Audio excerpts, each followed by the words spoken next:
everybody. Episode 173, an episode based on some stuff we've recorded already that may get more hate mail than anything we've ever done before, Barry. So I look forward to the response just off of one quip from my co-host, the great Barry Rose. Barry, how you doing today, man? Are you ready for the hate mail? Oh yeah. Well, it's the Missy Hyatt comment from a couple of weeks ago, which, by the way, was referenced in the Observer, the most recent Observer. He referenced that. That I said it? No, not your comment. Okay. The alleged comment of or the alleged thing that Missy was supposed to have done that was in fact not her, or was not done by her. And yeah, he referenced the fact that Paul had said she would. Oh, now we're going really down a rabbit hole here. Suffice to say, that's not. Yeah. Now I'm all bum fucking fuzzled. Wow, I like it. But Jeff, to answer your initial question, got a little allergy attack, but I am doing great, and I'm very excited for today's show. So you, in fact, did not go out with Mr. Flaherty last night? I did not go out with Mr. Flaherty. That's okay. So on today's episode, we are going to, based on the ratings and the choice of our readers and the Breaking Kayfabe with Bowdren Barry readership group and Facebook group, readership group, I have made that one up. We are going to be analyzing a match that took place on January 21st, 1989.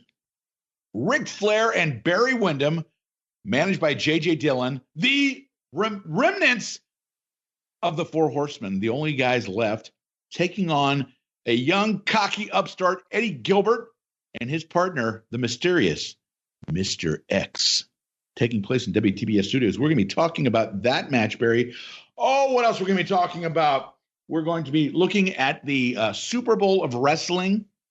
We're going to be talking to a man that was there as a young 14-year-old, fully coiffed, the afro looking good, even in the rain.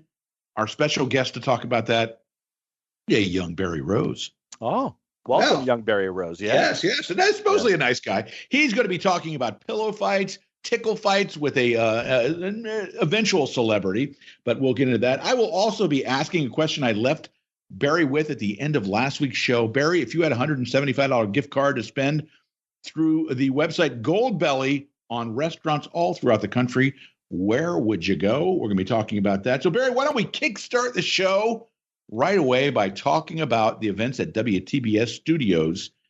And you had a chance to watch this match. Tell me what you thought about the match and the angle.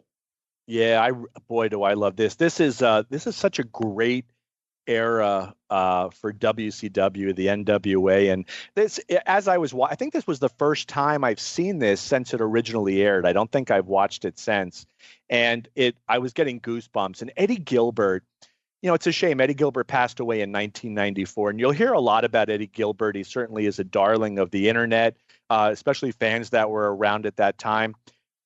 Guy had a genius mind for professional wrestling. He truly did, and I think his future in professional wrestling, had he lived, would have been behind the scenes as a performer, whether it was his size, and a guy had come back from a broken neck. He had some issues also, which were well documented, but Eddie's mind, this was a guy that truly understood professional wrestling. And it's a shame because I would have loved to have seen what he could have done post 1994. But with that, he was so good in the interview that takes place before. He's so enthusiastic. He's got all these little things down where he's not revealing who his special partner is, but it's a game changer, which he tells you this is a guy. This is a big deal. But he's fidgeting with his hands. He can't stand still. He's like a 3-year-old child that has to pee, and I love it because it's, he's playing this just perfectly. This also, the interview from Barry Windham, this might be one of Barry Windham's best interviews ever, where he's talking to Eddie Gilbert, and then JJ gives just an amazing interview. Flair was good, but Flair's always good. But JJ really stands out here as well. But when they reveal that Mr. X is Ricky Steamboat, I remember initially seeing this just going, holy fucking shit, because I don't think they had clued us in on the Observer. I don't remember. I was reading the Observer. I don't remember seeing the Observer and them telling this at this stage. So I was super, super excited, and then you get this match, and boy, did they just book this match correctly too. You kind of knew going into it, they're bringing in Steamboat. There's going to be a big deal made. He's just coming off of his WWF run. It's got to be a big deal, but the match is flawless. And it's, it ends with Ricky getting a pinfall in the tag match over Flair, which then sets up the feud over the title and everything like that. But this was really, really genius booking. So a couple of questions for you, Jeff, as we get into a great match too. I'll say this is maybe a 4-star match. There's nothing that is going to blow your mind, but the work is absolutely textbook perfect. And the whole angle, the whole way it was done, you just know this is a big fucking deal. But JR and Tony make this reference more than once, where they call Ric Flair widely considered the greatest NWA World's Heavyweight Champion of all time. Now, it's a good move, because if you're selling a product and your champion happens to be on your product, then certainly you don't want to say he's not the greatest of all time. So I get that. And realistically, to fans that have seen wrestling, and let's say from the 80s onward, Flair probably is the greatest NWA World's Heavyweight Champion that they've ever seen. But Jeff, as older fans, we got to see some really good champions. But taking out all of our personal stuff, because we're always going to have favorites and things like that. In your opinion, not your favorite, but in your opinion, who would be the greatest NWA World's Heavyweight Champion of all time? And you can go back as far as you want to on that. Yeah, Chris. I mean, that's just my own opinion. I know other people would go back further and say like Fez or guys like Dory Funk Jr. And then, of course, you would have the Dory Funk Jr. haters out there that, and they're there. Yeah. Oh, yeah. Yeah. Oh, yeah. And so, but, to me, I think when I first started watching wrestling, it was Funk, because we had Funk versus Briscoe. And then when Briscoe finally won it, that's when I became much more of a wrestling fan, because Jack he looked like what I thought a world champion should look like, Yeah. And to me, nothing against Terry. I didn't like Terry as the world champion. I loved him as a wrestler, as a villain, as a baby face. He was great. I was never into him as a world champion. And Harley Race, I thought in the first part, I'm talking about of his run after he beat Terry, I want to say up until like the late 70s, when all of a sudden, one of the things when I was being educated on not only the sport of pro wrestling, what I call the sport of pro wrestling, but the business of pro wrestling, is perception is everything to a wrestling fan. And to me, the perception was at some point, Harley Race had turned into an older looking guy, and he had started getting his pot belly out there.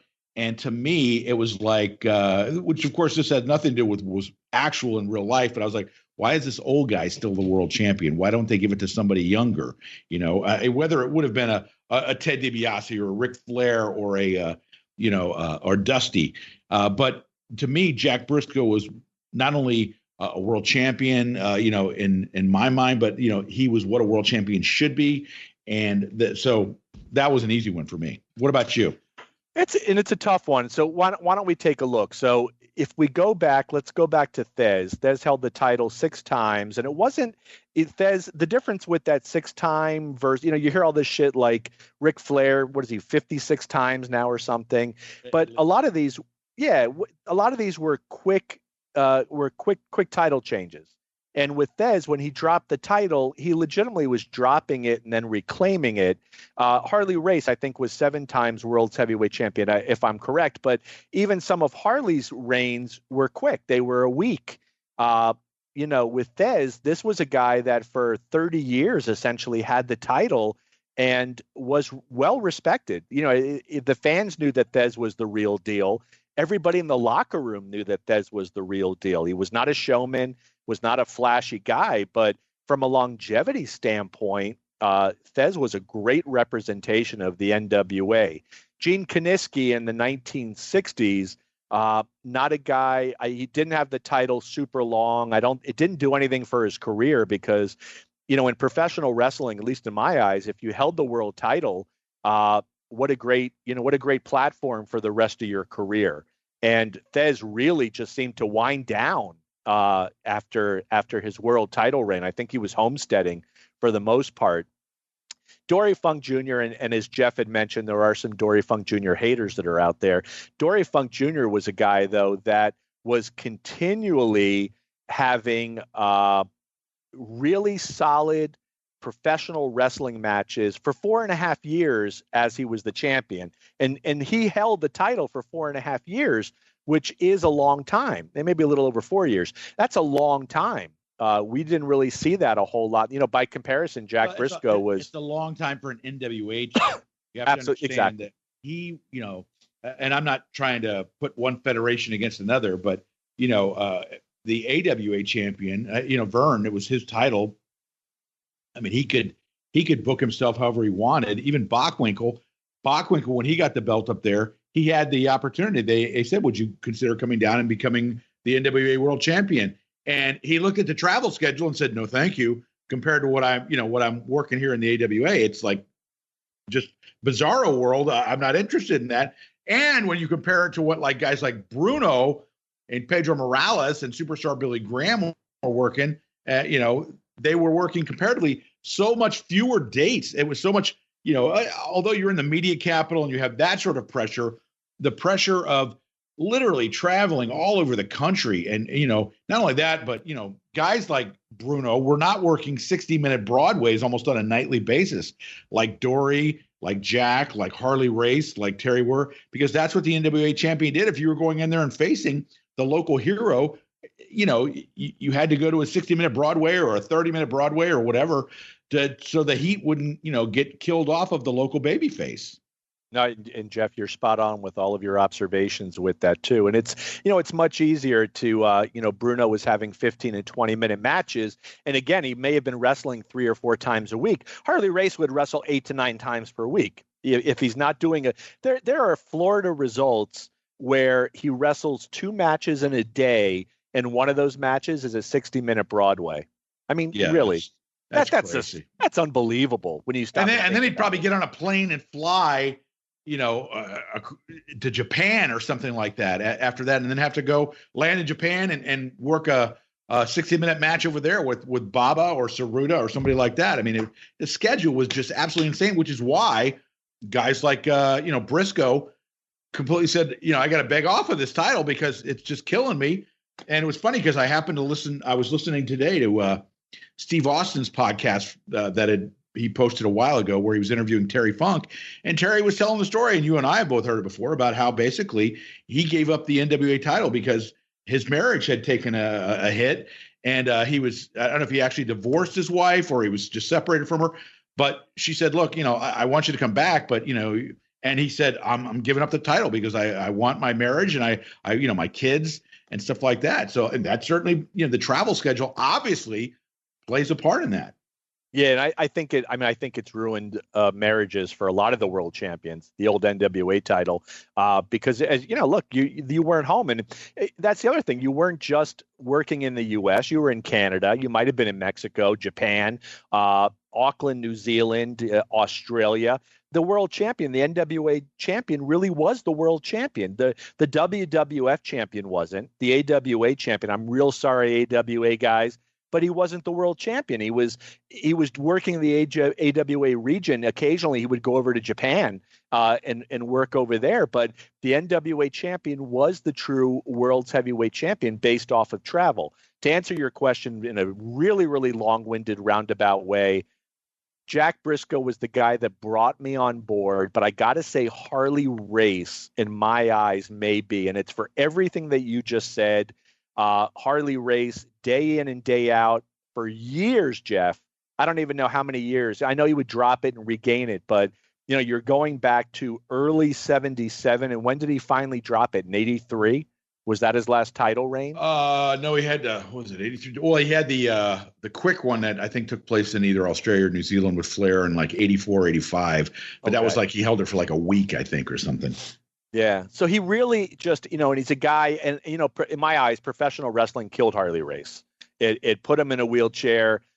He wasn't able to walk because of all the damage done to his back, and eventually, he died. It's just, but he gave everything. Harley Race, I don't think I ever saw Harley Race, phone it in, as we were talking about earlier. It was a guy that would go out and, he had matches all the time with guys in Florida, and they would be 60-minute Broadways. And it's almost like you'd have to imagine what the conversation was. Hey, Harley, we're going to have you go 60 minutes with Pedro Morales. How do you feel about that? Yeah, that's fine. I'm just and think about it. One of the matches that we had as a match to talk about, a match of the week, and it's a match that we may do eventually, is a match that he had in Houston with Andre. Yeah. And the match went like 25 minutes. With Andre, you're going 25 minutes.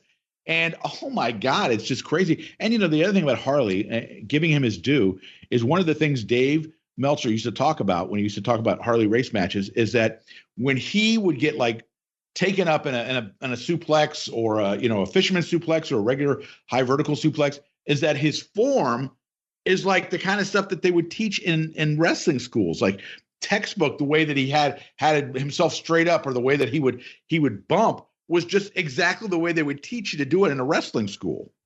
Yeah, you're hard pressed to say, did Harley Race ever do anything that wasn't correct in any form? He's idolized. If you work within the business and you bring up the name Harley Race, all you're going to hear is legendary tough guy and a true representation of professional wrestling. He's just ultimately respected by everyone.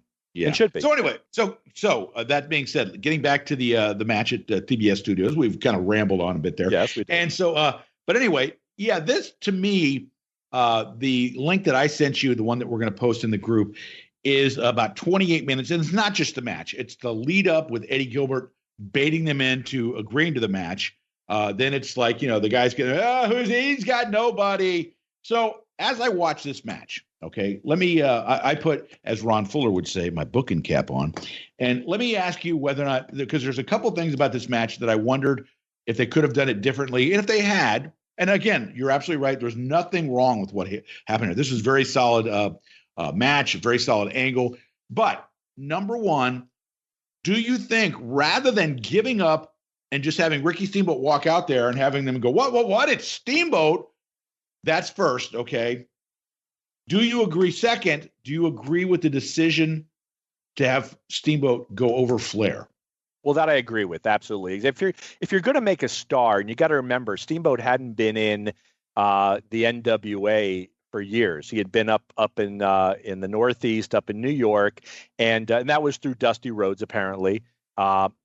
I think they had to. He certainly had the reputation. They certainly were going to get fans who knew him from the Northeast, but I think they had to make a star in one night. The only negative to that, and I don't have a problem with them going over Flair, is that when you bring a guy out and there's less than 100 fans in the building, it's only, it's going to come off like kind of like lukewarm. It's like, oh, here's Steamboat. And some fans are going, wow. And look, JJ's freaking out. The announcers are freaking out. But I don't know. Maybe maybe at the Omni, maybe in an arena. Well, no. Okay. So here's the point of what I was saying. The first thing is as far as having him come out and, it's Ricky Steamboat. Okay. Should they have waited, because Gilbert was like, oh yeah, he's going to be here. He's going to be here. Have the time for the match come, and it's the old Austin Idol angle from Georgia where he's not there, and they start the match. And remember Kevin Sullivan in that angle? Idol said he'd be here. He's going to be here. And do my Kevin Sullivan impression. And then, of course, Idol came out eventually, and of course the angle was four flat tires. But I don't mean to do that. But I'm saying rather than that, do something where there's a reason why his partner has been delayed. Okay, and then Eddie, you do like 5-10 minutes of Eddie just getting his ass handed to him, and then his partner shows up, and then you pop Steamboat in as the partner. What do you think of that idea? Yeah, I think that's actually a much, much better idea, because the fans would have lost their minds other than just Mr. X coming out. So yeah. Okay, and then now the other thing, as far as having Steamboat go over Flair. Here's the way, again, I'm talking about how perception is everything in the wrestling business. So you have Ricky Steamboat, who hasn't been there in, give or take, four years plus, okay? Because I think he left in late 84. I'm not sure if Starrcade 84 would have been his last match in the NWA, or if maybe he went into 85 at all or not. But anyway, so 4 years plus. So while he's up in your competitors group, his ceiling was as the Intercontinental Champion, okay? The Intercontinental Champion, who, by the way, lost his belt to the Honky Tonk Man, who's seen by wrestling fans as essentially a cartoon character, okay? So now Ricky Steamboat comes out there, and in a tag match, he pins your world champion. So is the perception there, wow, Ric Flair, he's the world champion? He's losing to a guy that got beat by the Honky Tonk Man. You understand what I'm saying? Oh, yeah, as far as the press. So what do you think of that? Yeah, I don't know if that I don't know how that works. I don't know if that would have. And I'm not even a fan. You actually like the Honky Tonk Man, but I don't know if that would have been enough. Was that Steamboat's last match in the Federation or no? I think it might have been because. So he dropped the title and he left. Then I see that. If he was still around and still wrestling, then I don't see it as being an issue. I think he still had that name value. He was a big star there. So I don't know if it really hurt. And I don't either. It's interesting. As I was watching it, I was speculating. So the match is good. The post-match where you have the Flair losing his mind and saying, this shouldn't happen, like kind of doing the whole, you don't even work here, or alluding to that, that was great stuff. But the amazing thing is they use Gilbert for this, and then Eddie really kind of disappears, Yep. So, hey, thanks, sad. Eddie. Eddie, we really appreciate it. We don't need you anymore, And then, of course, I believe, as someone was pointing out, this might have been JJ's last event with the NWA also. Yeah. And Barry Windham, of course, was soon after on one of his hiatuses, and so it left Flair all by himself. There were no more Four Horsemen at that point. Yeah, I think you're right, too, because JJ was gone, and then they brought in Hiro Matsuda, right? Yes. What was that called? Some corporation? Remember that? No, I think because I was actually talking to Brian last about that, and he said he thought JTEX came later in the year with Gary Hart, but I know that Matsuda did come in and take over, and it was sort of they alluded to the fact that there was like some sort of Japanese conglomerate that had bought Flair's contract. Yes. Yeah. So but no, this is a really fun match. The match with the angle before and after the match kind of made it elevated it. So like Barry said, if you had a 4-star match with the angle beforehand and afterhand, and I think I'm agreeing with you, Barry. I don't think I've seen this thing in probably 25 years, and this was a lot of fun. I'm just curious as to whether or not the Mr. X debut could have been handled differently. Good, bad, or indifferent. I don't know if it would have worked better or worse. I'm not sure. And the whole having your new guy go over the world champion. Now, here's one of the things I was thinking about. What if he had gone over Windham instead? Now, of course, we're operating under the assumption that they didn't know Windham was getting ready to leave. But if he had pinned Barry Windham, would that have meant that it didn't mean as much as far as potentially lining him up with Flair? Or what do you think? Yeah, look, in my opinion, I think Windham was the better worker than Flair at this stage too. I think the guy was just hold on 1 second, and we're going to give about 1,000 people a chance to recover from you dissing the Nature Boy. Okay, go ahead. There you go, exactly. But no, I think he had to go over Flair. Look, if you're going to bring in a new guy to be the number one challenger, yeah, he could have beat Windham. And that's a valid point. You're right. Yeah, but I think this was, other than the way that Steamboat debuted, I really like your scenario a lot better. I think the rest of it was just done perfectly. I think Eddie Gilbert, he's so fidgety. To me, it's the greatest thing ever. He's rolling his hands. He's like Mr. Burns on The Simpsons, ready to take over the world. He's rolling his hands back and forth. Excellent. Yes, he's rocking back and forth. He's like a kid. He's so excited. It's such a great job. I just, the only thing I don't like is how Steamboat comes out and there's like 75 fans that go, woo. And I'll tell you the other thing I didn't like about the match. I did not like the whole thing with Steamboat coming over to the ring announcers and going, if he wants to play, tell him he's got to get back in the sandbox. And he did it twice. That. Oh, I was like, oh, that was just cringe. Now, to your point with that, Jeff, there are a couple of things with this. Steamboat's weak link has always been his interview skills. And which is ironic because, I mean, you and I both saw him at the dinner in Tampa and the guy was through the roof. It was maybe the best one we'd ever. So as a storyteller, he might be one of the best of all time, but it never translated to doing a promo. And I didn't like the sandbox thing, and I just didn't like the post-match interview. It just, I don't know, there was something about it that seemed a little stiff. But yeah, what were you going to say? I'm sorry. So the thing I was thinking of, and I can't remember if this was a Mid-Atlantic angle or a CWF angle. How would it have been if after the match there was a big pull-apart brawl and Steamboat, JJ got caught up with it and he ripped JJ's jacket off and then tore his pants to reveal that Jerry was wearing support hose? Do you remember that one? I do remember that. And JJ was going, it's support hose. And he's wearing like a woman's stockings. Woman's garments. Yeah. Jeff, you're pretty good about it. Have you ever thought of doing this fantasy booking and taking it to the next level in any form, or maybe writing a book or getting in some sort of newsletter or something? You know, it seems like you got a knack for it. Crowbarpress.com. There you go.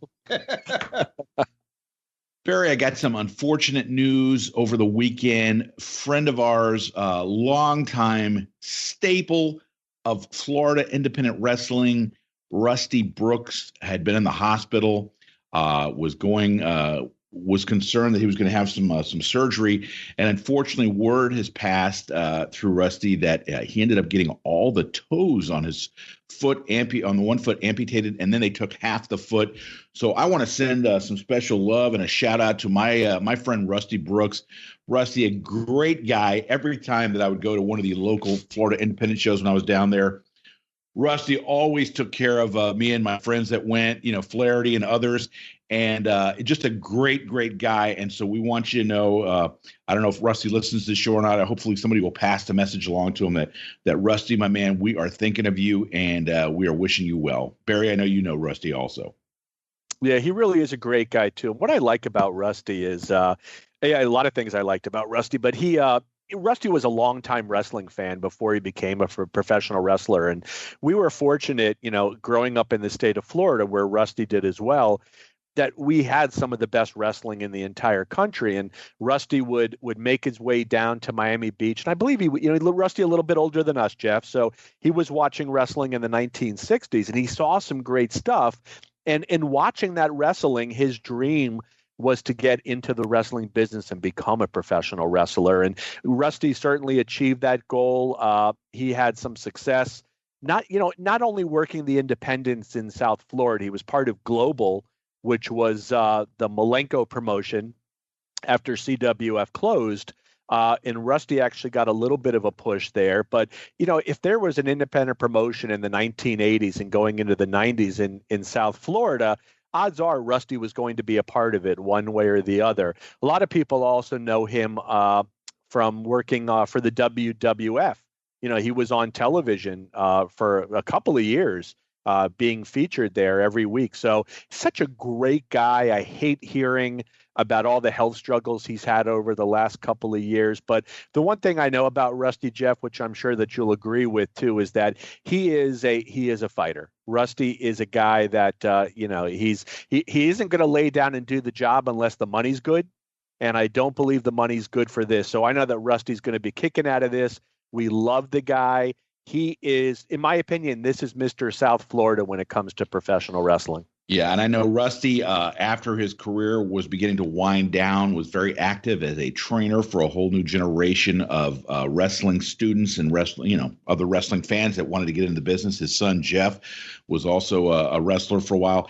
And, I know Rusty actively trains Dave Heath, who, of course, WWE fans will know as Gangrel from The Brood, has a wrestling school in the South Florida area. And Rusty is very active with that school, training at Gangrel's Wrestling Asylum, I believe it's called. So, Rusty, like Barry said, you kick out of this, my man, and get back there in the near future. And we're thinking a good thought for you.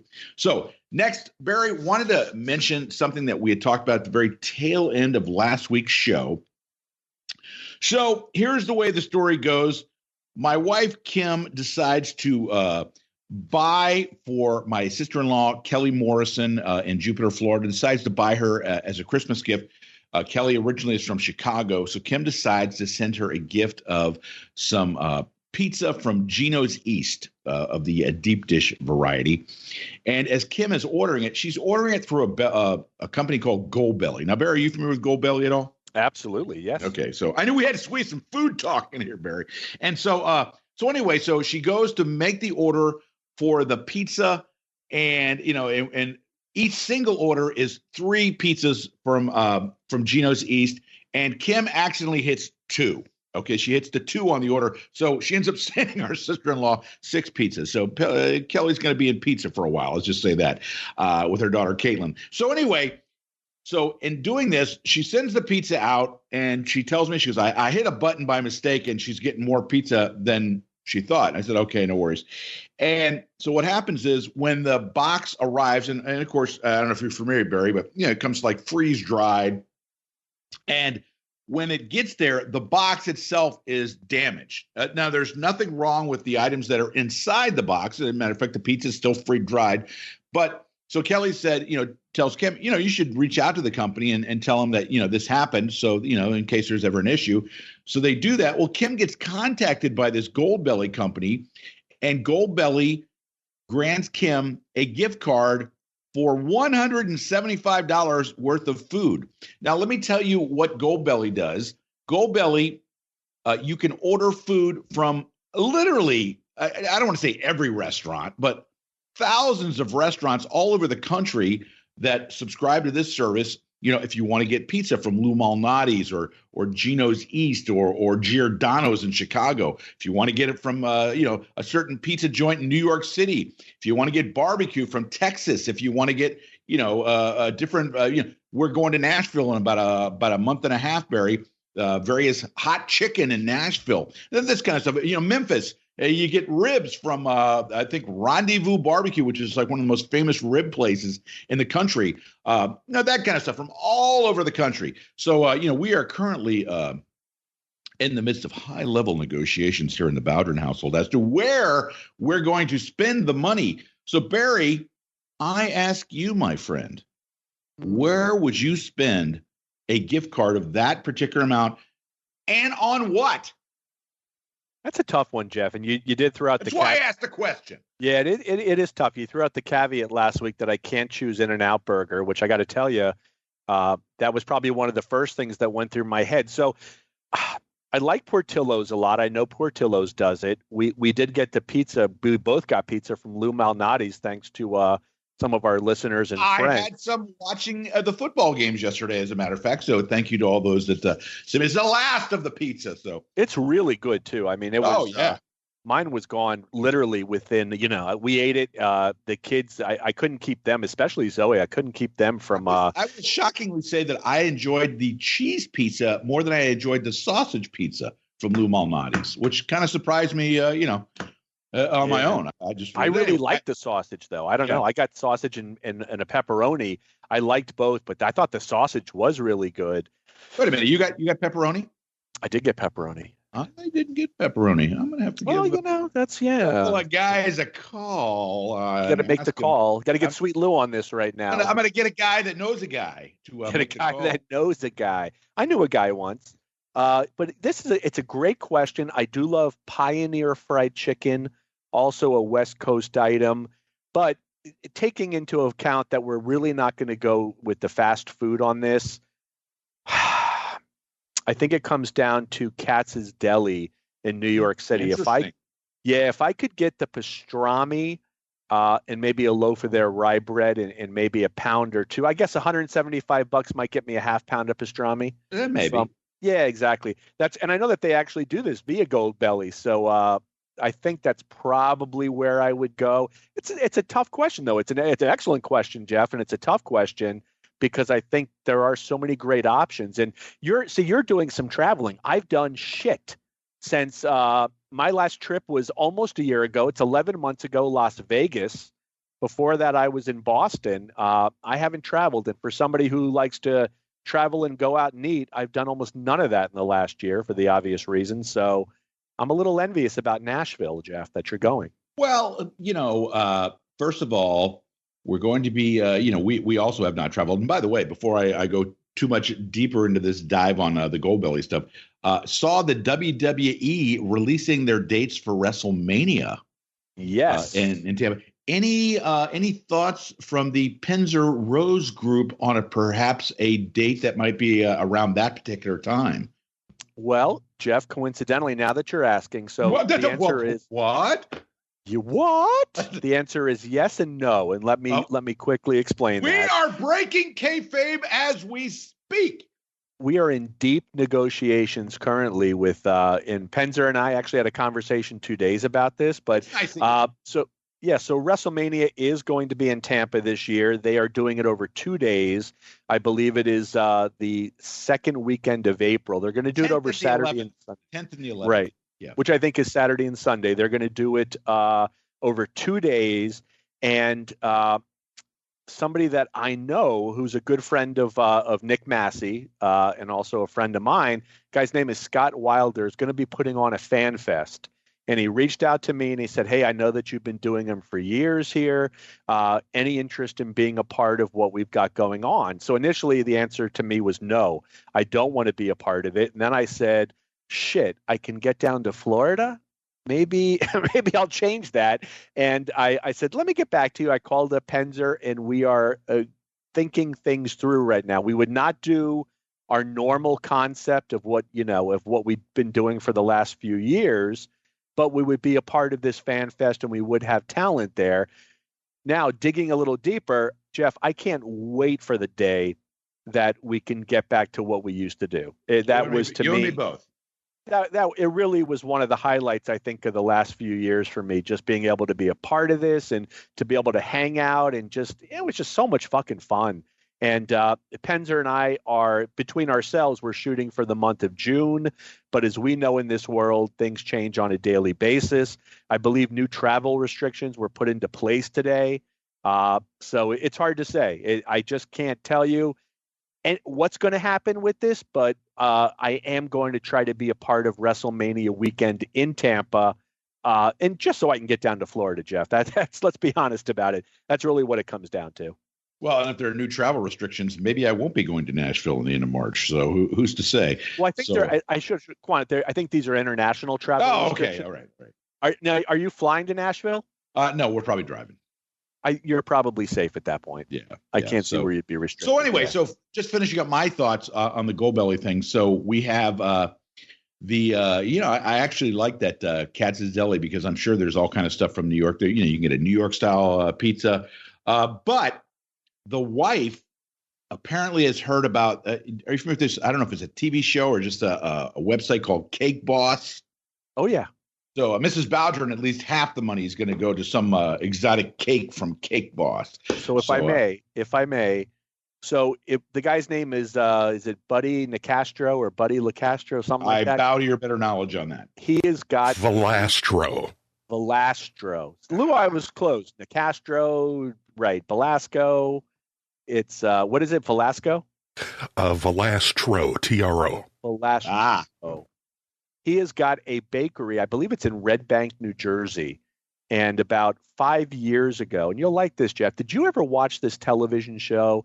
And I don't know if you did, but Sweet Lou, maybe you've seen it. Was it called Comic Book Men? And it was with Kevin Smith. And it was Yes. So it was Silent Bob and Jay's Secret Stash. I think it was the name of the comic book store. What it was called. And the show used to air, I don't believe it's on, but I believe it was on AMC, and it would air around midnight on Sunday nights after the Talking Dead. And in any case, where I'm going with this, that comic book store is pretty much literally right across the street from the bakery, from Buddy Velastro. See, Lou, I got it that time. It's right across the street. So we actually went to the comic book store, which was great. got a couple of photos with the guys. They actually really, truly do work in the comic book store. We went to an amazing macaroni and cheese place right across the street. They serve it in cast iron skillets, and we got a buffalo chicken mac and cheese. Unbelievable. And then we hit the bakery, and I got to tell you, the bakery, Jeff, Really? It wasn't the worst bakery I've ever been to. What I thought originally was when she said she wanted to get a cake from Cake Boss, there is a guy that has been on Food Network for a while now. Duff. And that's where I thought it was coming from. Yeah. But he makes all the different kind of weird kind of shapes and stuff like that. But and so when she originally said Cake Boss, I thought she was talking about this guy Duff. But apparently not. So, much like you and Mr. Penzer, negotiations with Mrs. Bowdren and I on what we're going to get going on. So would you describe your negotiations with Mr. Penzer as high level or moderate level at this point? Well, if Penzer and I are involved, I would say low level. Probably, I would say let's be honest, that's where really we're going to go with it. These aren't, but Dave, this is the thing about Dave too. He's on television every week. He's the ring announcer for Impact Professional Wrestling. Hold on. Right there, another 6 million people listen to his podcast. Go ahead, please.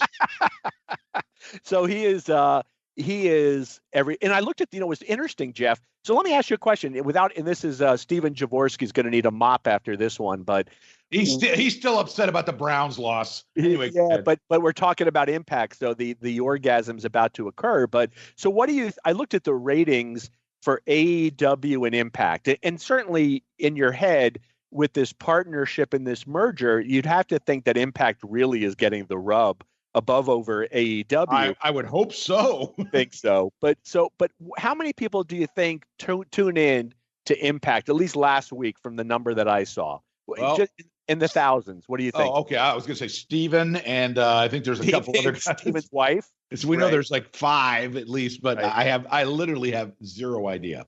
So 147,000 people from what I saw, which is nothing. And then Impact is doing really decent numbers. So, where I'm going with this is that Penzer working for Impact with this partnership between the two. He's working with a lot of AEW talent as well, which really is going to raise the profile of everything. So, but at the end of the day, our negotiations are extremely low level for the most part. However, we are looking at some really good talent if we decide to go forward with this for WrestleMania, but we're also looking at some really good talent when we can do our version of Fan Fest again. And the beauty of it is a lot of these guys are looking for work. They haven't had a job in a year. The guys doing the Fan Fest. So we've got some really big names we've never had deep on our radar, which is kind of exciting. That's very cool. Good to hear. And I'm sure we will keep the good folks on our Facebook page of Breaking Kayfabe with Bowdren Barry. We will keep you updated, and we will keep you informed on that. Last thing I just want to say, food related, Barry. Had a chance, the wife and I over the weekend, I gave in, I capitulated. I said, honey, football's tomorrow. You got me today. What do we want to do? The wife decided we wanted to go to Marietta. Hadn't been to Marietta, the home of the Marietta fireman, Bob Armstrong, who we lost recently. So I was thinking of Bob as we drove through Marietta. And we had a chance to go as we were going to the Marietta Diner, which is one of those places I mentioned that's been on Guy Fieri's show on more than one occasion before. But what's interesting is the road to get to where the diner is. You come to an intersection, and I don't know if you saw it, Barry, or not. My wife posted a short video of it. There is a Kentucky Fried Chicken there, which has been there apparently since like 1963.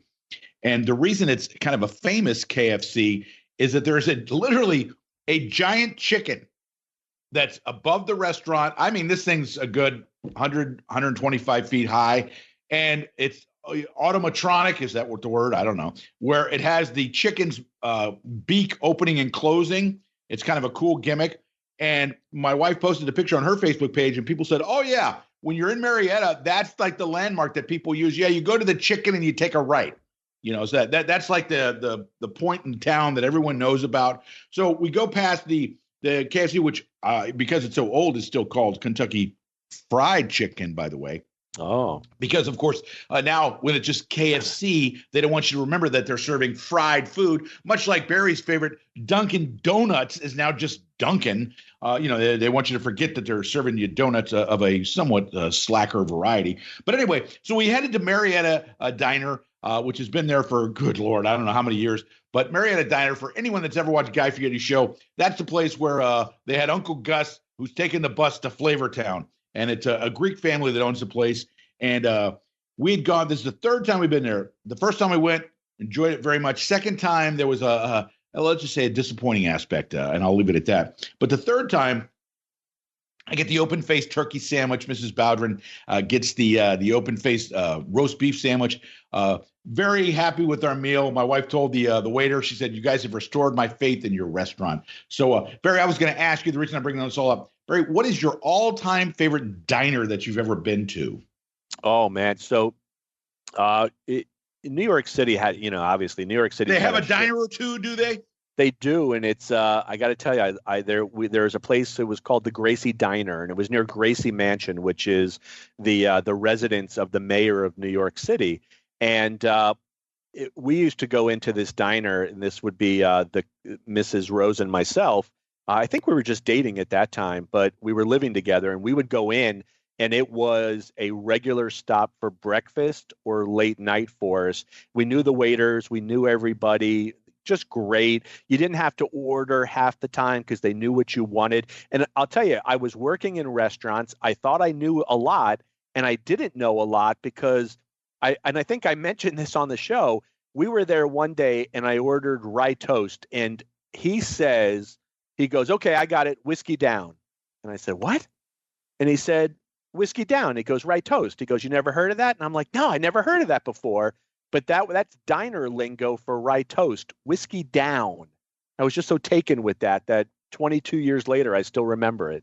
That's funny. So Barry, I want to let you know that Sweet Lou has just sent you an image of the famous chicken in Marietta, Georgia. Take a quick look at that. That's the one. Oh, there it is. And Lou says that is one ugly fucking bird. Lou, how dare you, sir? How dare you? That is the hometown of Bob. Pretty cool, though. Yeah, it is pretty cool, actually. Look at that beautiful building, too. World famous chicken. Wow, that's a really nice. This is like the nicest KFC ever, right? Yeah, we were going to Marietta Diner, not KFC. So anyway, lots of fun. And Lou, you want to join us real quick, my man? Why don't you tell us your favorite, any good diners out in the Frisco area? Oh, yeah. Well, I have one in particular. It's right just south of San Francisco in Daly City, California. It's called Boulevard Cafe.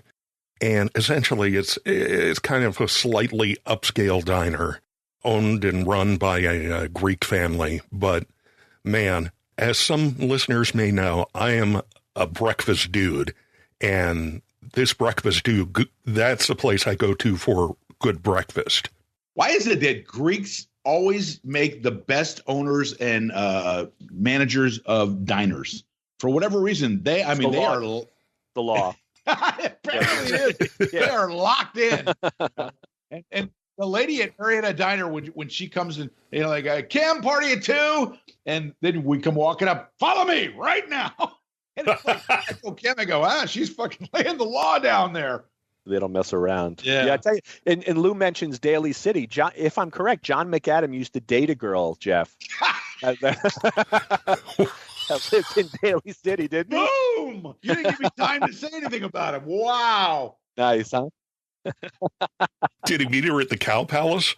Yeah. Yes, at the dumpster behind the Cow Palace. Jesus. Enough of. Oh. So, Barry, I couldn't help noticing that we celebrated an anniversary, I'm sure, near and dear to your heart. I want to have a little talk about it because you are Mr. CWF. As we celebrated recently, was it how many years? 45? 43 today. 43. What do I know? Since the Super Bowl of Wrestling in the Orange Bowl, we had Superstar Billy Graham versus Harley Race as the main event. So we want to talk a little bit about that card, which I know it was held in the rain. And I know there was a really crappy tag match with the Valiants involved. But why don't we go through the card, Barry? Because I also couldn't help noticing, I think the opening match on the card really Rocky Johnson versus Carl Cox? No, it wasn't. So if you read the newspaper reports, that's what it would say, but it wasn't. That was one of the feature matches. And I will say, Jeff, that overall, this card, and the rain is the reason. It's very hard to actually have matches in the rain. The mat gets really slick. It's dangerous. Guys had to really control what they were doing.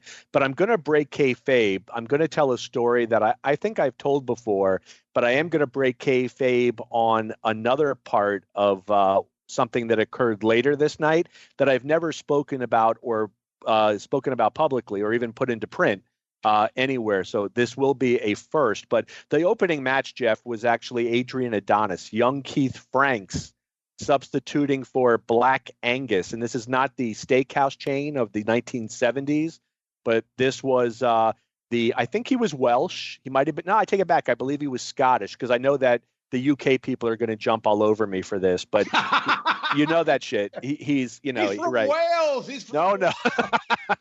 John Lee is booking. Actually, he can't come over, but John Lee is like, you better know your shit. It's not Wales, but he was Scottish. But this was really interesting. Black Angus is a guy, big Scottish guy, looks to be 6'3", long beard, really just an unusual look for this time period. And he had success in the Central States area, all throughout, I believe, the UK. And they had been building him up for weeks that he was going to be coming in, never showed up, never made one date, and didn't make the Super Bowl. So he was replaced by Keith Franks, the great Adrian Adonis, and he wrestled John Boy Ruffin. And John Boy Ruffin, are you familiar with John Ruffin? John Boy Ruffin. I know he worked. I want to say it was either Detroit or Johnny Powers promotion up around. Yeah, he was in Detroit. He was from, I believe, the Cincinnati or Cleveland area. Cincinnati, I think. And his real name was Gervais Jones. And he was kind of taken under the wing of the local wrestling promoter, who was Les Ruffin, and took his last name as a way to honor him. But he was a young guy. He was maybe, when we saw him in his early 20s, not very tall, maybe 5'8" max. Not a handsome guy overall, but a decent worker. This was a guy that, given the right breaks and opportunities, he could have turned into something. But he did. He spent time in Detroit, spent time working for PAFO and ICW. And he returned home. I do think it was either Cleveland or Detroit, but Cleveland or Cincinnati. I think it was Cincinnati, and he broke up a fight outside of a bar and was killed. And he was killed. He was in his, 24, 25 years old. His killer did go to prison, and that was it. It was over. And it's a shame, because most people have no idea who this kid was, and he was really talented on a lot of different levels, but kind of nice that he was on a big card like this that actually, and he was scheduled to do the job to Black Angus, I'm sure, did the job for Adrian Adonis, but just that, he was part of a big card. Second match of the night, Bobby Duncum pinned Don Serrano. This was a quick match, Jeff. I think this went like 90 seconds or something right to it. Duncum came out, took care of him quickly. Chavo Guerrero pinning Tank Patton. Another good match. The problem here is that Chavo at this stage was doing all this high-flying stuff that we really never saw before. And there's no way Chavo's going to go to the top rope and do a backflip in the pouring rain. That's a great way to pull a Hayabusa. Too soon, Jeff? Too soon for that? Pull a Hayabusa. Yeah, really? You know what I mean, though. He's not, and I don't. That could be the title of this episode. Pull a Hayabusa. Yeah, but it's a shame. Chavo, and rest in peace, Hayabusa. I was a big fan, actually. But the next match was a women's 8-girl battle royal. Had names like Vicky Williams, the late Winona Littleheart, Leilani Kai, Tandy Rich, but was won by another Georgia native, Jeff. Joyce Grable actually won this battle royal. And Joyce Grable, somebody whose autograph I am searching to get on the cover of the program. There are only 2 people left who are still alive that I don't have. One is Don Serrano, and the other is Joyce Grable. How did you not get her autograph at Wrestle Reunion? Well, do you know how to spell schmuck, Jeff? familiar with the proper way to smell? I'm familiar with the meaning, if you will. Because that's really what I am. She was right there, and I did not get this thing autographed. Because we the group that I was with, we completely interacted with her during the wrestling card. I was with you there, and I did not get it. The memory goes after a while of who was there and who was not. But no, she was lots of fun at the matches that night. Just so much interaction going back and forth, and after she had her match, I went back, but where the people that had already worked were, and I gave her a big hug and said, "Wow, that was so much fun." And she was very appreciative of the interaction she had with us. Anyway, please continue. Yeah. And I remember that too. She really was great. Next match was Ivan Putski beating Ox Baker with the full Nelson. Good Lord. Yeah.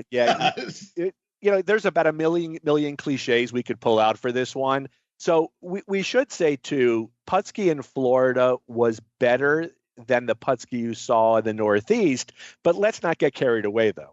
Let's just say he was better, but he didn't turn into the Dynamite Kid when he came south. Is that what you're saying? Okay, go. No, and Ox Baker, one of the great gimmicks of professional wrestling, not his fault, but the guy could barely walk, let alone do anything else in the ring. This was ugly. And whoever booked this, and I'm going to assume Eddie had a big hand in booking this match. That's two guys I would not have put together in any form. Next match was Rocky Johnson defeating Killer Carl Cox by disqualification. Now I'm going to throw this out there, Barry, because you have talked about both these men. Do you love Cox more than you love Rocky? Well, it's a different type of love. Well, yeah, exactly. But I digress. Go ahead, please. Digress. But this was Killer Carl Cox prior to his babyface run, still a hated heel, working his way down the cards a little bit. But you did not love Cox at this point? I don't know if I did. I think it took me a little while. Before you discovered your love for Cox, is that what you're saying? I think we've beaten this Cox to death. No, I think you could pound this Cox a little more, Jeff, and I think you'd be fine. Well, I think we could take up and do the entire episode like we did with the Dick's thing 2 years ago. But this was a match this was a heated feud between the two. Cox had brainbustered Rocky on the concrete floor, almost broken his neck. Rocky was in a neck brace for a couple of weeks. This was kind of the revenge match. Let me guess. Gordon's spin on it was, if Rocky had not have such a developed, a trapezius muscle, he would have sustained life-threatening injuries if he hadn't been in that kind of good shape. Was it something like that? It was 100% exactly what it was. That if Rocky had not developed those neck muscles, he would be in a wheelchair today. So yes, absolutely. So Rocky winds up losing the match, but it was done because Cox hits him with the foreign object. But then the Briscoe brothers came out. They point out and tell referee Sonny Myers what happened. The decision is... What a couple of narcs. You would, right? Jerry Briscoe to you. What the fuck, you what. Right? But however, so breaking kayfabe on this aspect, at the end of this match, Killer Carl Cox is walking back to the dressing room and a fan takes I remember this story now. Okay. Yes, with an umbrella. Cox, I believe, goes for the fan, but Cox gets back to the behind the stages area. And so it's pouring rain, and through the connection of Rocky Johnson, we're actually in the actual Orange Bowl and not on the field. And we watch. So Cox comes in. He says, "Which room do I go in?" He goes into the first room on the right, opens the door and walks in the room. 30 seconds later, 3 cops are dragging this guy who's kicking and screaming. They put him into the same room with Cox, shut the door. 30 seconds later, Cox walks out. 45 seconds later, the 3 cops now carry an unconscious fan out of that room, just to give you an idea. So that was a big moment that has stayed with me forever. I have maybe 3 memories of the Super Bowl, 3 real true memories, and that's one of them right there. The other one, which I'll break kayfabe, and I think I may have talked, I don't know. I got to meet Vince McMahon Sr. this night, who's not really senior, but the older Vince McMahon. And he was sitting in the press boxes, and Rocky Johnson brought my father and myself up to meet him. We got to shake his hand. He was very nice. He said hello. No huge interaction, but big enough that that was kind of a big deal in a lot. Yeah, no, absolutely. Yeah, especially, I mean, at that stage, I was 14 years old, so that's a really, really, really big deal. The next match of the night was, and this may have been actually the match of the night, the Briscoe brothers defeated Ivan Koloff and Mr. Saito. Look, even on their worst night, in a fucking monsoon and a hurricane, these guys could still go out and just have a fantastic match. And that's exactly what they did. Pedro Morales pinned Lars Anderson after that match. That was for the Southern Heavyweight title. Pedro was, I was a fan of Lars Anderson. Some people weren't. He was too boring. He was too methodical. There was a lot of Johnny Valentine in Lars Anderson. And a lot of that had to do with Johnny was the booker initially when they brought Lars in, and he tried to model him after himself. And I think in some ways he did a good job. Look, he wasn't Johnny Valentine, but I mean, who is? But at the same time, I really liked the gimmick. It was a no frills, straight wrestling, slightly psychopathic gimmick. And Lars did it. Johnny did it great. Pedro was limited, but these two had worked together many times. The next match was a match that actually got a lot of publicity, and it was Mike Graham and Steve Kern winning the U.S. tag team titles from the Valiant brothers. What made that interesting was these U.S. tag titles were a fictitious title created to bring down to Florida. So they gave the Valiants the title. They came down. Their first title defense, they drop it to Graham and Kern. And it was kind of interesting because for the next couple of years, we had two sets of tag titles, the Florida and the U.S. tag titles. And it made things very interesting based off the tag team scene in Florida. Valiant brothers were not the style of worker that we had seen. And you and I have talked about that we had seen previously in Florida. I always felt like, excuse me for interrupting, the Valiants were more of a great act than they were a great tag team. Is that fair? Oh, absolutely. Yeah. Absolutely. Because no one ever thought these guys were one of the great tag teams of all time for their work in the ring. But, their work on the mic was great. Their shtick was really good stuff. They were in New York. They were absolutely where they should have been. The big media market. And then, of course, they went to Chicago and they worked for Dick the Bruiser, and they did a lot of blood matches with him. They got all over the After magazines. So, but for what they were terrific, but you had to understand what they were.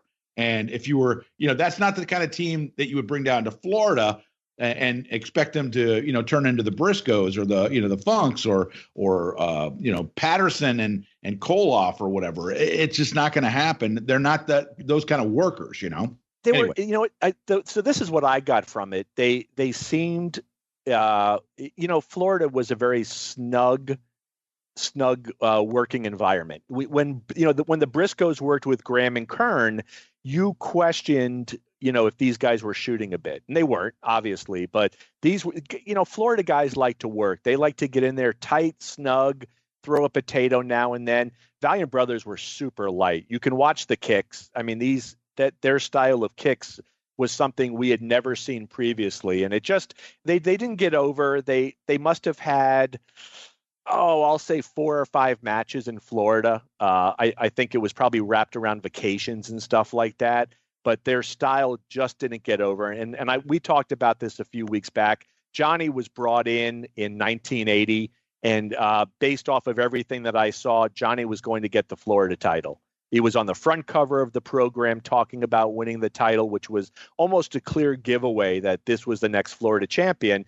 And after 3 weeks, maybe a month max, he was working first and second match of the night and doing jobs at that, and then he was gone. He was just right out of here. If their match was such a stinkeroo, okay, Yep. and especially the fact that the match was with the guy that owned the company's son, who had to go back there and tell his dad, "Holy cow, Dad, these guys are the shits for what we want in this area." Why did they end up bringing him back a couple years later, do you think? Like, I'm talking about Johnny. Yeah, that's interesting as well. I don't know. Jimmy could have been the holdup with it. I don't think, and rest in peace to Johnny. I don't think Johnny was better than Jimmy at all. Jimmy also had, I think, more of charisma. As a team, though, there was some sort of magic that was created. And look, Jeff, you were 100% correct. Check. When you said that they were tailor-made for New York, because in New York, it really wasn't about the quality of matches. I mean, we've seen some matches from the 70s or maybe early 80s that were just painfully brutal, but yet the crowd is heavily into it. It really was, could you connect with the audience? Sure. And were you over? And regardless, Valiant Brothers were over. Huge. The kind of tag team that meant big money at a place like Witchy's. Yeah. So there you go. I got my reference in. Go ahead. Yep. Next match of the night, Dusty Rhodes defeating Ken Patera by a count out of the ring. Good match. I think these two had worked together previously. Patera came all out. What I like about Ken Patera at this stage as well is this guy wasn't phoning anything in. He could have easily shown up and phoned this in, and he didn't. Well, and the fact that they were able to have a great match, or a really good match, in considering the weather conditions, that really is a testament to both guys, that they still went out there and put it out there for the fans. They weren't phoning it in, as you said. Right, exactly. He didn't, and it was a good match. It was, I think it was relatively short, maybe 5 minutes, but I think most of the matches were actually, except for the main event, most of the matches were actually extremely quick. But it was good. A regret that we never saw Ken Patera again. I believe he may have done one or two matches, maybe, just as a one-off or something. I don't think we even saw that. But Ken Patera never had any sort of run in Florida, and that's a shame because I think he could have done extremely well here. Or there, as it would be. And then you had the main event, Superstar Billy Graham wrestling Harley Race, NWA World Heavyweight Champion against the WWF Champion. 2 out of 3 falls. You have 2 referees. You have your NWA designated referee, Don Curtis. You also have your WWF designated referee, Gorilla Monsoon. And here you now have an hour match. So this match was not great. And I watched most of this match from inside that whole press box area, because it was raining, but at the same time, this was an hour-long match. So the rain is going to hurt this match dramatically, without a doubt. But Harley Race was a smart enough wrestler and a smart enough worker where if he had to do all mat work for 60 minutes, he's going to make it look interesting. Superstar Billy Graham, though, is not a guy that's ever been known for going out and doing 60 minutes. And Graham was a guy that would go out, he would give you 10 minutes, you might get 20 minutes max, but that really wasn't his forte. And it just wasn't a good match. I don't know if it was the worst match I ever saw, which it wasn't, but there was nothing to it that would solidify where you go, this is a classic. On paper, it's out of this world. The story behind it, it's the first time the NWA and the WWF champions are going to face and try to unify the title, face off and try to unify the title. The story is epic. I mean, this was everything that a wrestling fan would dream of. But do you think that, excuse me for interrupting, the 2 referees, was that the fear on perhaps both parties of a possible double cross? Well, you want to say, yeah, right? Because you want to, but at the same time, you also want to think that maybe this was being done because to show being impartial. Sure, I get that. Right. And here's what I look at. Would there have been a double cross? What's Don Curtis going to do in that situation that Harley Race couldn't do for himself? You know what I mean? I guess I was thinking more along the lines of having Gorilla Monsoon in the ring, And it could be because Monsoon's there. And Monsoon obviously was a legitimate, professional amateur wrestler as well. So he was a guy that could definitely, Graham Billy Graham, love him or hate him, self-admittedly, he's not a tough guy by any stretch. No, and as good an amateur as Gorilla Monsoon was back in the day, I don't know if the shit had broken down, if he's going to give it any problem to Harley Race. No, and you got it. I mean, let's be honest. If, we're looking back 43 years later. Sure. No, yeah. Could you imagine if somebody tried to double cross Harley and he starts beating the fucking shit out of like Gorilla Monsoon? This would be the greatest thing ever. We'd be talking about this in different terms, but but no, nothing occurred like that, and that was it. So let me break kayfabe and tell this story, which I never did. So no secret, I was friends, it really came from my father being friends with Rocky Johnson, and I became friendly, but I was friendly with a young Dwayne Johnson, a young Rock. I don't know if I'll be on the TV show, and I doubt it. I want to know the actor that's going to play a young Barry Rose. That's what I want. So do I, and but I haven't signed anything that would the pillow fights, the tickle fights. It's going to just be epic. It's all. But so the night of this, the night that this match took place was the only time that a young Rock actually slept over my house, where normally I slept over their house in Tampa. So Rocky had brought his wife, Ada, who a lot of people know from Cauliflower Alley Club, and brought Dwayne, and they stayed at a hotel, which was really right across from where I live, called the Castaways in beautiful Sunny Isles, Florida. And Dwayne, who was Dewey, I only knew him as Dewey, stayed with me. So we got home, and it must have been midnight. And my mother, my mother never went to wrestling, but my dad brought us both home. And Dwayne and I stayed up for probably 2 to 3 more hours reading comic books and wrestling. And I got to tell you, if you like The Rock, if you don't like The Rock, whatever it is, it doesn't matter. As a kid, he was so much fun because we used to wrestle, and I'm older than he is. I think I'm 6-7 years older, and I was taller, obviously, but we would like beat the shit out of each other.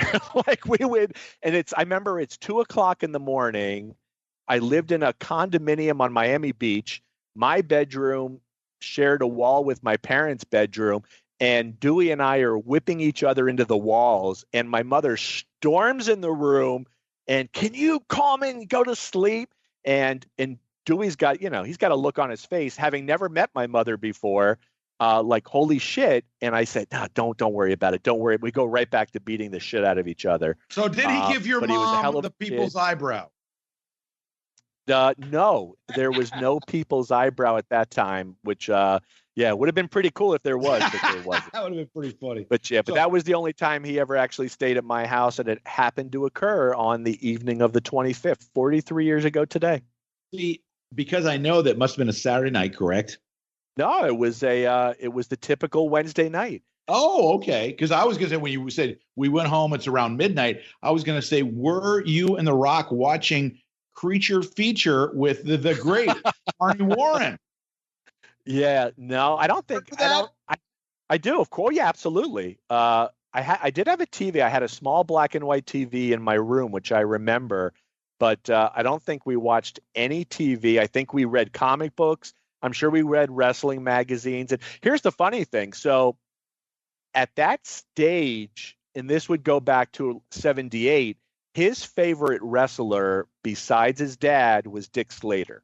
Really? And, yeah, which is really kind of unusual when you stop because his dad was wrestling Slater all the time, but he really was a huge fan of Dick Slater at that stage. Probably had heard that John Matuzak story. That's what it is. Yeah, exactly. He knew to hop on the Slater train. Exactly. Exactly. So it was a good, it was a fun card. Again, my memories go to Vince McMahon Sr., the Killer Carl Cox thing, and the sleepover.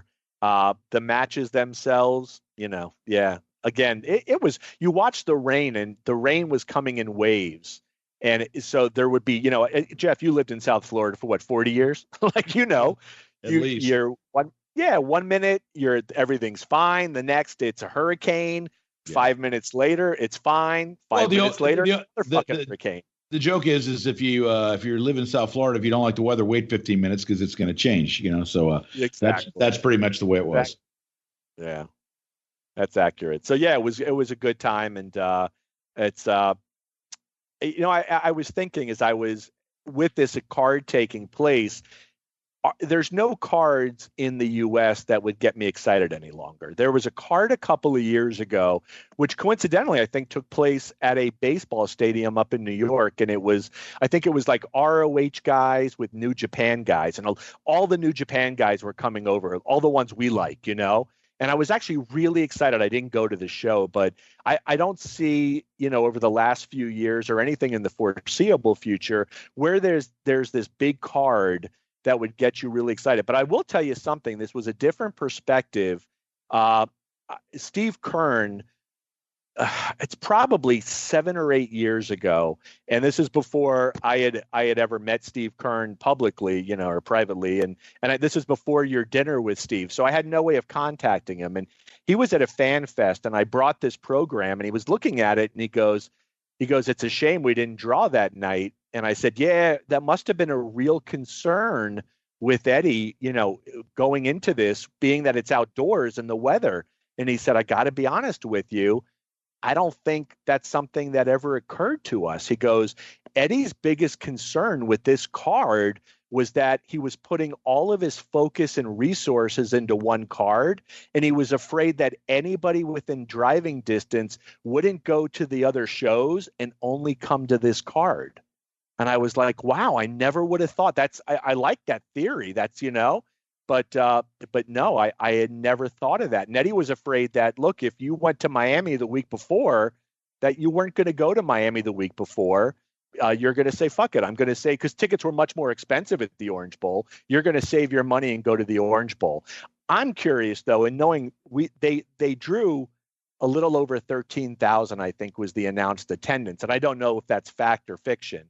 But what do you think they would have drawn had the weather not been bad? Would they have hit 20 or 25,000, maybe even 30,000? I think I was going to say, I don't know if they would have gone that high. I think if it had been decent, I think 15 to 20 is probably a pretty good estimate, though. Yeah, and I'm trying to figure what they drew to the last Tangle in Tampa, which was actually a decent house as well. The thing is, too, the Orange Bowl wasn't convenient. I guess it's not too far off on I-95, which would make it convenient if you're traveling. But at the same time, it's farther than, say, the convention center would have been. So it's not a great area. That's never been a great area right there. But I wonder if you had done this at a better facility. I don't know. I just wonder if you could have drawn more. I wonder if that was part of the thing that was hampering you also. When you went to the convention center, you didn't pay for parking. So when but you could get preferred parking, which I think was a meter, in meters, what are that, $1 to park. So it's like nothing. But when you went to the Orange Bowl, you had to pay a parking fee. And I think that might have also been part of it. A lot of people were going to the matches that were, either on lower income or saving their money.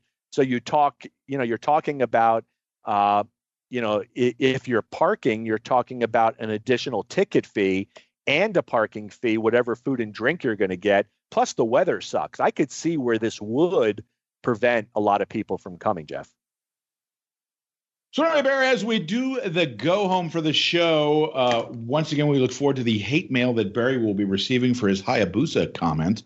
I would like to mention Barry Rose, ROSE, not affiliated with the Breaking Kayfabe with Bowdren Barry. Next week will be Bowdren and McAdam will make its return. So, and Witchies we're going to talk about the Pete Doherty Jose Estrada match.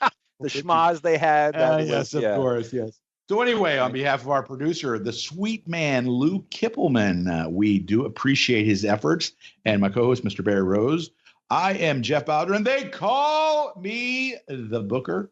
I would like to remind you the Breaking Kayfabe production of the Arcadian Vanguard Podcast Network. Barry, let me ask you a quick question before we go. Do you think we should reach out to the people in our group and offer them, again, 3 matches for them to decide if we should do? Do you like that idea? I think that's the best idea. And I think this should be the way going forward. 3 matches. We choose the 3. They pick one. We go ahead and review it and bullshit and talk about it. I like that idea a lot. Yeah, we're not going to do any fucking Ultimate Warrior matches. So, remember, we're picking the 3 matches. And Barry has already told me he's not doing any Hogan matches. Are you still maintaining that position, sir? I am still maintaining that. Yes, sir. Okay, I don't want to get into your position. But anyway, so until next week, I am the Booker Jeff Bowdren for Barry Rose and Lou Kipilman. We say we'll see you next week, folks.